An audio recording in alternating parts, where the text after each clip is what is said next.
فيه طالبات يعني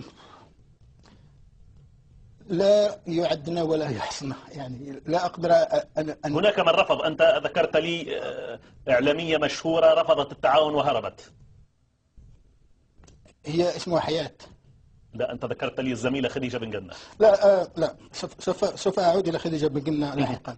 أولا فيه واحدة كانت صحفية، عفوا كانت طالبة في معهد الصحافة اسمها حياة من بوسعادة، عرضوا عليها أنت تعاون مع أن المخابرات؟ تتعاون مع المخابرات ويعطون لها منصب في يعني في التلفزة أو في يعني في إذاعة. رفضت وتم قتلها.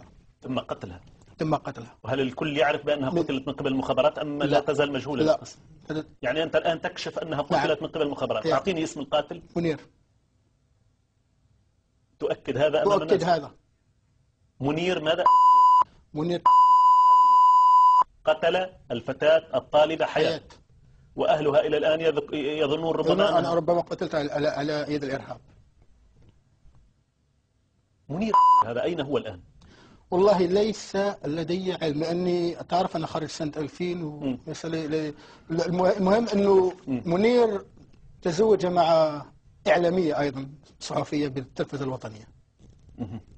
يعني كان هناك ابتزاز بالذات للطالبات الإعلام. لماذا يختار؟ أنا أقول لك للتاريخ. منير ابتز وتزوج من صحفية في التلفزة الوطنية. حسان أيضا ابتز وتزوج من طالبة في معهد اللغات ثم أصبحت في الإذاعة. الياس أيضا ابتز وتزوج من صحفية في الإذاعة. كان استهداف لطالبات الإعلام تحديدا. نعم. لاستخدامهم يعني استخدام يعني في يعني باختراق المآرب.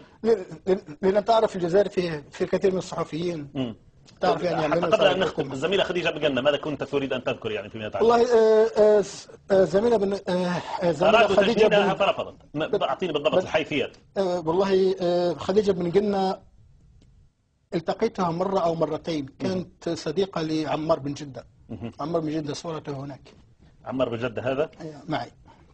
هذا هو معي. نعم، هذه الصورة ربما الكاميرا. كنت التقيت بها مرة أو مرتين مع عمار بن جدة. وأنا على علم أنهم أرادوا تجنيدها لكن رفضت. واضطرت واضطرت للرحيل من الجزائر. وأنا يعني بكل صراحة يعني أحييها على الموقف الشجاع اللي قامت به، وهي الآن سيدة يعني بمعنى أتم الكلمة.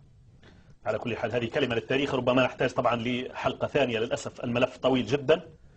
شكرا لك على كل حال سيد كريم مولاي، ونلتقي في الحلقة القادمة.